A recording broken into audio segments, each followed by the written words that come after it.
შეიძლება ორი სიტყვით რო გითხრათ რა ხდებოდა? არ უნდა რა, ვიცი რა ბავშვია და სამსახურის ეშინია ბავშვი, მე ჩემთვის ვერ ვეტყვი ახლა. უბრალოდ ამდენი ხანი რატო გაგრძელდა დაკითხვა ეს გვაინტერესებდა და ძირითადად რა ტიპის კითხვებს უსვამდნენ? და რა ხდება?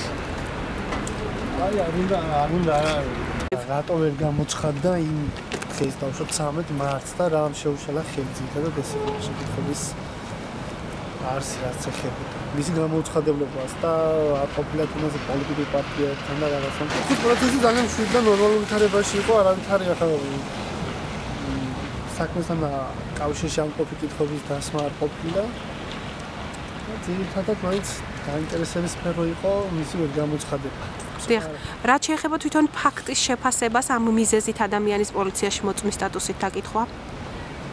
ნუ რა თქმა უნდა, ხა ის სისხლის სამართლების საქმის ძიება რაზეც დაიწყო ამ მიმართებაში მე ვიყოლება სადაც ყოველგვარ სამართლებრივ შეფასებას მოკლებული, იმიტომ რომ თავის დროზე თუნდაც რევაზ კინკლაძე არ ყოფილა გაფრთხილებული რა სტატუსით იყო დაბარებული, არ ყოფილა გაფრთხილებული იმასთან დაკავშირებით თუ ჩვენებას არ მისცემდა რა პასუხისმგებლობა დაეკისრებოდა და ზოგადად ამ ფაქტის ირგვლივ კონტროლის პალატის შესახებ კანონის თანახმად ადამიანები შეიძლება დაჯარიმდეს 1000 ლარი და არავითარი საუბარი სისხლის სამართლების პასუხისმგებლობაზე არ არის.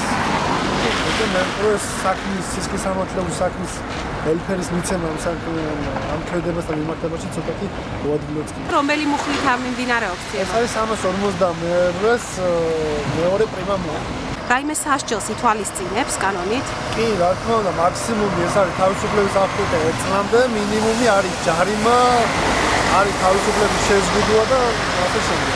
როგორ შეიძლება გაგრძელდეს, თქვათ შეიძლება თუ არა რევაზ კინკლაძე დაბარებული იქნეს ხელახლა? არის დავალოდოთ მოვლენების განვითარებას და თვითონ განუძიების ეტაპზე თუ დაჭირდებათ, რა თქმა უნდა, კიდევ შეუძლიათ დაიბარო მაგასთან განვითარების მისაცემად, როგორც მოწმის სტატუსით და